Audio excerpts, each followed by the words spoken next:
Around 1159 AD, a mathematician called Bhaskara the Learned sketched a design for a wheel containing curved reservoirs of mercury. He reasoned that as the wheel spun, the mercury would flow to the bottom of each reservoir, leaving one side of the wheel perpetually heavier than the other. The imbalance would keep the wheel turning forever. Bhaskara's drawing was one of the earliest designs for a perpetual motion machine, a device that can do work indefinitely without any external energy source. Imagine a windmill that produced the breeze it needed to keep rotating, or a light bulb whose glow provided its own electricity.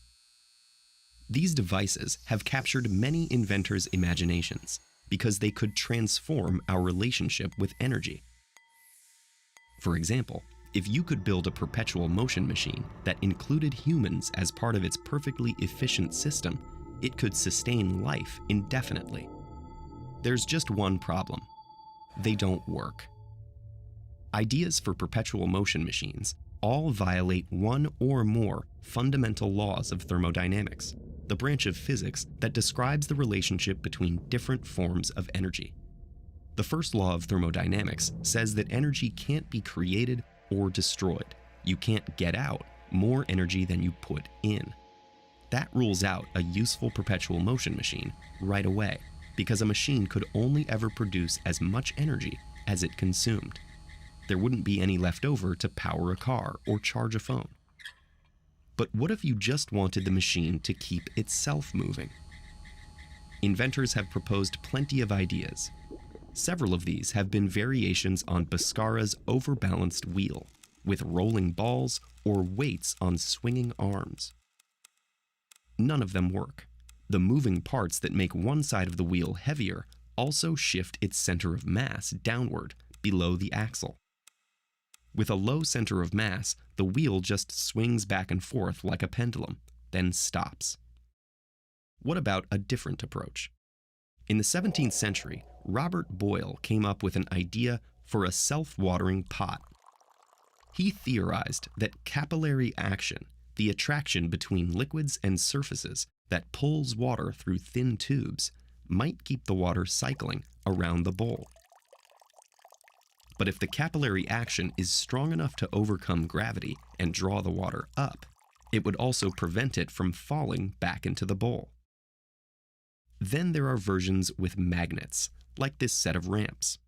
The ball is supposed to be pulled upwards by the magnet at the top, fall back down through the hole, and repeat the cycle. This one fails because, like the self-watering pot, the magnet would simply hold the ball at the top. Even if it somehow did keep moving, the magnet's strength would degrade over time and eventually stop working. For each of these machines to keep moving, they'd have to create some extra energy to nudge the system past its stopping point, breaking the first law of thermodynamics. There are ones that seem to keep going, but in reality, they invariably turn out to be drawing energy from some external source. Even if engineers could somehow design a machine that didn't violate the first law of thermodynamics, it still wouldn't work in the real world because of the second law.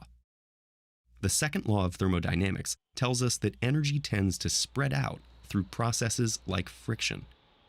Any real machine would have moving parts or interactions with air or liquid molecules that would generate tiny amounts of friction and heat, even in a vacuum. That heat is energy escaping, and it would keep leaching out, reducing the energy available to move the system itself until the machine inevitably stopped. So far, these two laws of thermodynamics have stymied every idea for perpetual motion and the dreams of perfectly efficient energy generation they imply. Yet it's hard to conclusively say we'll never discover a perpetual motion machine, because there's still so much we don't understand about the universe. Perhaps we'll find new, exotic forms of matter that'll force us to revisit the laws of thermodynamics.